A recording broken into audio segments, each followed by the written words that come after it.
Good job. Time is looking really good. Good. Good timing. Good timing. Good job. Pace it. Pace it. Come on, Ishmael. Good job, Ishmael. You got this. You got it. Come on, Ishmael. Oh, I'm so tired, bro. Come on, you got this. Good job. Don't you all stop. Keep going. Good job. Hey, Phil. You, call 911. You, grab that water and that towel.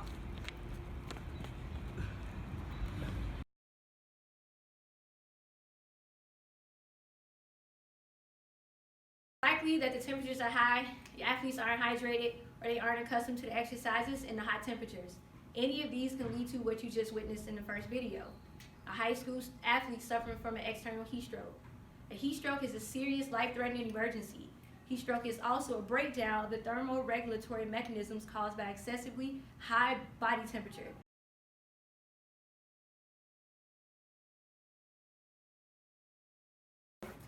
Causes of heat stroke are unknown. However, it is characterized by sudden collapse of consciousness, flushed high skin, less sweating than seen in heat exhaustion, shallow breathing, rapid, strong pulse, and most important, a core temperature of 104 degrees Fahrenheit or higher.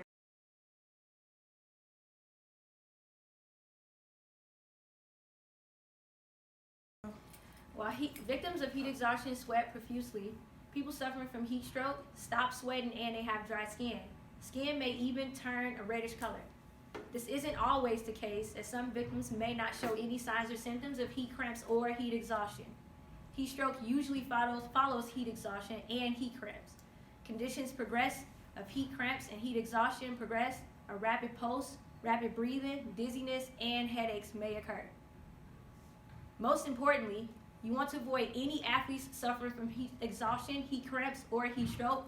So there are a few preventative measures you can, as a coach, use to ensure that your athletes are safe. These measures can be used before, during, and after athletes engage in physical activity during the summer months. First, ensure all athletes are constantly aware of how their body feels. And do not ignore what the body is telling you. Don't ignore any signs. Too often, athletes feel as though that they need to push themselves in order to play in the next game or to impress the coach.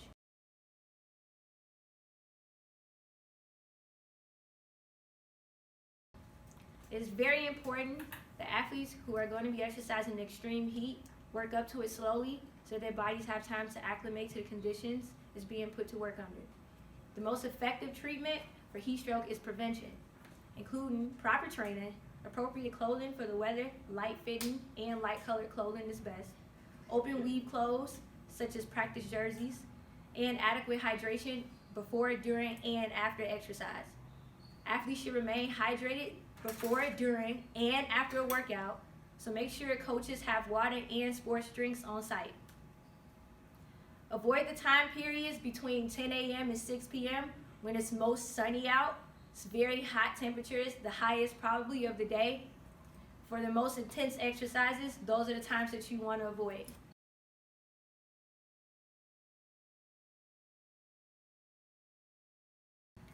Measuring the temperature is also an excellent heat stroke prevention tool.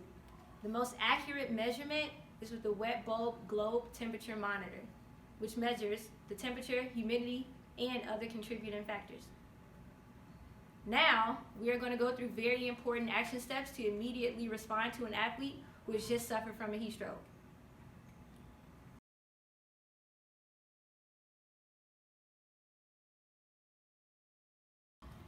All right, the first step is to call 911. While 911 is being called, we want to make sure that we are cooling down her body temperature because that's the first thing we want to do. Within 45 minutes, because she is at a really high risk of possibly death if we do not cool her body back down to normal. With that, if she is wearing too many clothes, you can actually take clothing off, or you can grab things like the towel. If there's a towel nearby, you can grab a towel, you can put water on it. just to get her body temperature cooled down. I'm not going to take her shirt off right now, but I will wet this towel completely and I can lay it like on her chest. And then we'll also have ice packs here to get her body temperature back to normal.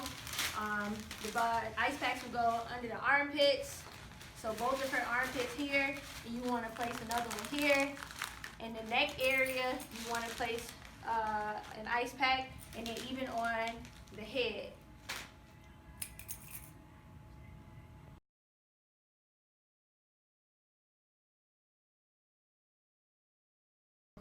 You also want to make sure that you are clearing the athlete's airways so that they are actually able to breathe. So if you are CPR trained, which would be really good for all coaches and staff to be CPR trained, you just want to tilt the head back and make sure that she is able to breathe through.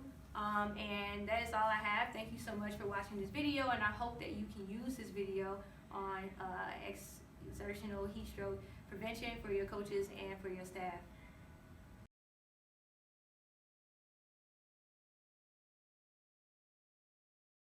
Hey guys, my name is Ms. Green. I'm the athletic director here at Hansberry. Before you start practice, I wanted to go through a few things to ensure that you all are as safe as possible today during practice. It's really, really hot outside, about 90 degrees. So we want to make sure that we do not put ourselves at like a greater risk of like any heat related illnesses. So if you feel dizzy or fatigued, lightheaded, exhausted, anything at any point, I need you all to make sure you let your coaches know. And if you see anybody else like experiencing any of that or displaying any of those signs and symptoms, let your coaches know immediately. All right? Did everybody eat breakfast today? Everybody ate today?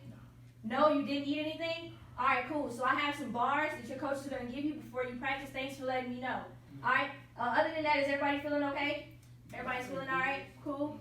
All right, Devin, I see you have on like a long sleeve blue sweater. Not going to be really good out in the heat, so I'm going to give you this t-shirt to change into when I finish talking. All right, I got water here. I got some Gatorades. If you all have your own drinks, keep them close to you. If at any point you need to take a break or anything, let your coaches know, and you are definitely okay to take those breaks. All right, cool. So super early outside. It's about 7 a.m. Not as hot. It'll be really, really hot between 10 and 6. So we're gonna try to get you all out of here before that peak time. Cool. We're also gonna try to find a shaded area for you all to practice in, so it'll be a little cooler for you all while you're out there. All right, cool. Do you all have any questions for me? No. No? No questions? All right, cool. Let's do it.